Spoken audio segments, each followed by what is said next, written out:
یا ایھا الذین آمنوا هل ادلکم علی تجارۃ تنجیکم من عذاب علیم، اہل ایمان کیا میں تمہاری رہنمائی کروں اس تجارت کی جانب جو تمہیں جہنم کے عذاب سے بچاتا، نجات دے۔ سوال کیا انداز، یہ قرآن کا بھی انداز ہے، حضور کا بھی انداز ہے۔ پہلے سوال کیا جائے تاکہ اذہان سوچنے کی طرف آمادہ ہو جائے، تیار ہو جائے جب آگے کیا بات آ رہی ہے۔ حضور بھی سوال کیا کرتے تھے، اتدرون من المفلس، تم جانتے ہو مفلس کسے کہتے ہیں؟ اکثر و بیشتر صحابہ کا جواب ہوتا تھا اللہ و رسول عالم، اللہ اس کا رسول بہتر ہے۔ پھر حضور دوبارہ پوچھتے تھے تو اپنی اپنی سمجھ کے مطابق جواب دیتے تھے۔ المفلس عندنا ما لا درہم لہ ولا دینار، حضور ہم مفلس اسی کو سمجھتے ہیں جس کے پاس نہ درہم ہے نہ دینار۔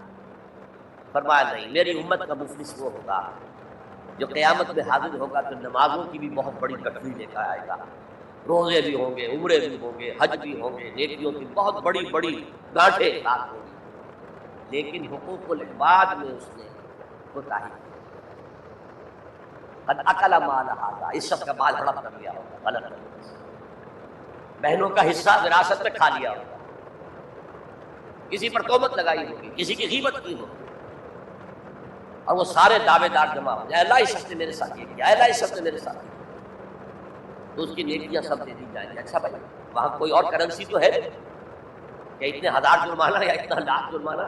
اچھا تم اس کی نمازیں لے جاؤ، تم اس کے روزے لے جاؤ، تم اس کے حج اور عمرے لے جاؤ، خالی ہو گیا، اور دعوے دار اب بھی باقی ہیں، تو ان کے گناہ اب ان کے حساب میں پڑنے شروع ہو، اور وہ ان کے گناہوں کے بوجھ تلے دب تک جہنم میں جائیں۔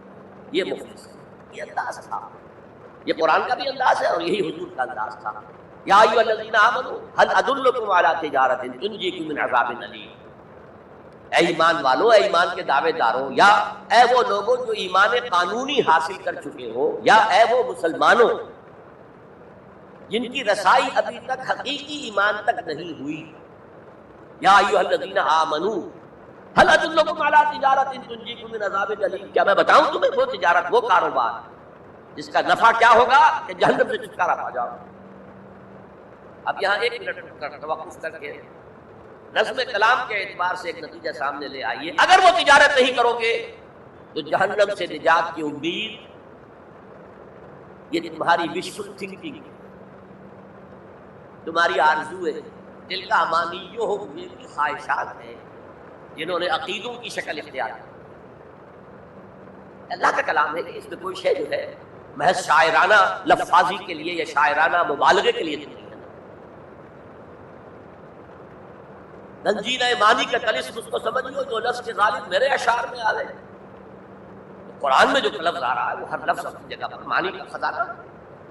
هل ادلکم علی تجارۃ تنجیکم من عذاب علیم، اب جواب سنیے، تؤمنون باللہ ورسولہ، ایمان لاؤ اللہ پر اور اس کے رسول پر جیسا کہ ایمان لانے کا حق ہے۔ بات وہی ہو گئی، وہ پہلا تمہارا قانونی ایمان تھا،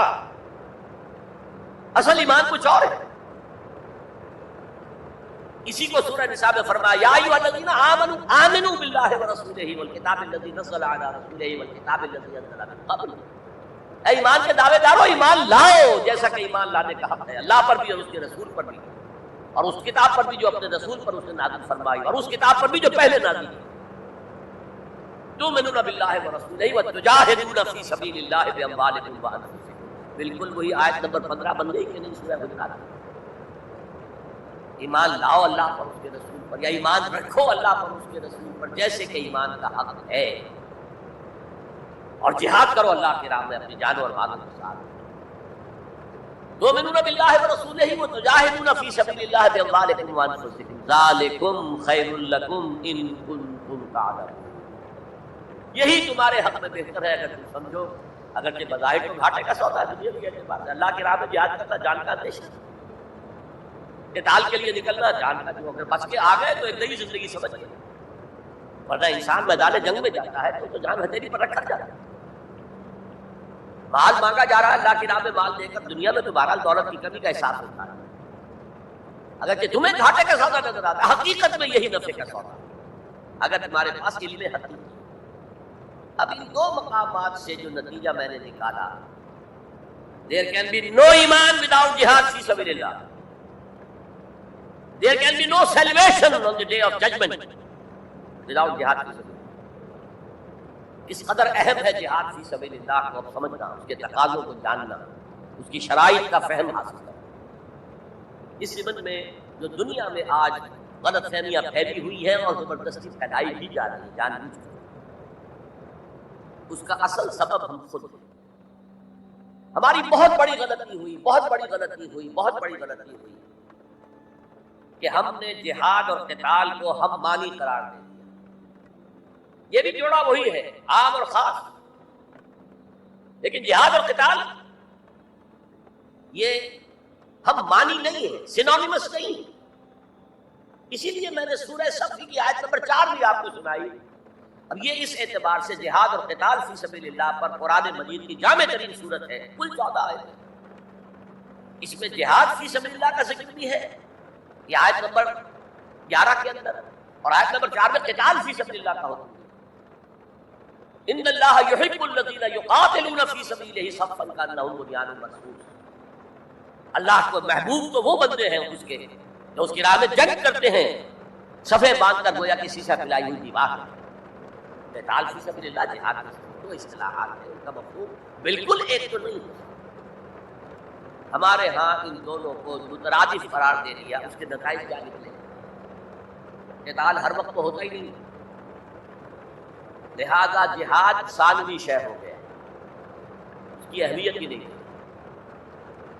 وہ جو بیک برنر کی جگہ ہوتی ہے وہاں رکھ دیا.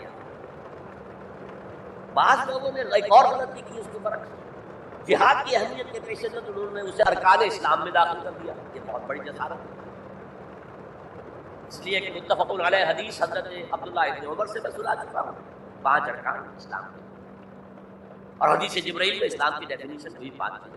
چھٹی چیز داخل کرنے کا کسی کو حق. ارکان اسلام میں جہاد فی سبیل اللہ شامل ہے، ارکان ایمان میں شامل ہے. There can be no ایمان without جہاد فی سبیل اللہ. There can be no salvation. نجات کا کوئی امکان نہیں ہے اگر جہاد فی سبیل اللہ. ہم نے مترادف بنا کر ایک طرف تو سیکنڈری حیثیت دے دی، اور اس سے ستم بالا ستم. مسلمان جنگ کرے وہ جہاد فی سبیل اللہ ہے. مسلمان بادشاہ ہے، زانی ہے، شرابی ہے، بدماش ہے، عیاش ہے، اور وہ صرف کسی اپنے پڑوسی غیر مسلم ملک پر حملہ کر رہا ہے تاکہ اس کی ریونیوز بڑھ جائیں، اس کی آمدنی بڑھ جائے، اس کی عیاشیوں کا میں اضافہ ہو جائے، وہ اور زیادہ بڑے محل بنائے، تو اس کی جنگ جہاد فی سبیل اللہ ہو. ہم نے بدنام کیا جہاد فی سبیل اللہ.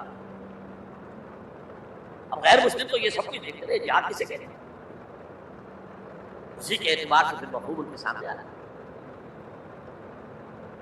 یہ مغالطہ ہم نے ڈالا، اس کے نتائج آج ہم بھگت. اب سمجھیے مثبت طور پر جہاد فی سبیل اللہ ہے کیا، اس کے مراحل کیا. ایک 9 سٹوری بلڈنگ کا آپ تصور کریں گے، اس کی نئی منزل پر جا کر قتال آئے گا اس سے پہلے. لیکن اس سے بھی پہلے لفظی معنی کیا ہے جہاد؟ جہاد کا لفظ جوہد سے، جوہد کے معنی کوشش، جد و جہد میں آپ بولتے ہیں، اور آج کے عنوان میں بھی جد و جہد ہی کا لفظ استعمال ہے. لیکن جیسا کہ میں نے کہا کہ مختلف ابواب میں آنے سے معنی بدل گئے. جہاد یا مجاہدہ، جہد یک طرفہ ہے، کوشش، کسی کام کے لیے آپ کوشش کر رہے ہیں to exert yourself for something, for some objective. لیکن جہاد یا مجاہدہ بنے گا جبکہ 2 افراد ایک دوسرے کے مقابلے میں آ کر کوشش کر رہے ہیں، کشاکشی ہو رہی ہے.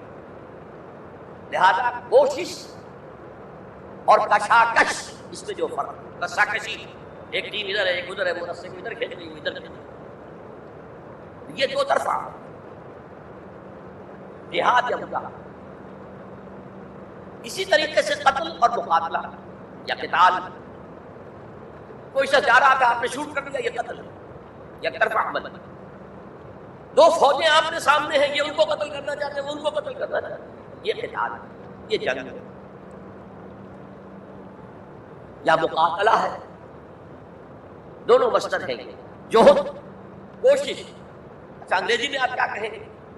to strive for something، کسی چیز کے لیے کوشش. اور جہاد کیا ہوگا؟ اسٹرگل اگینسٹ سمتھنگ، وہ اگینسٹ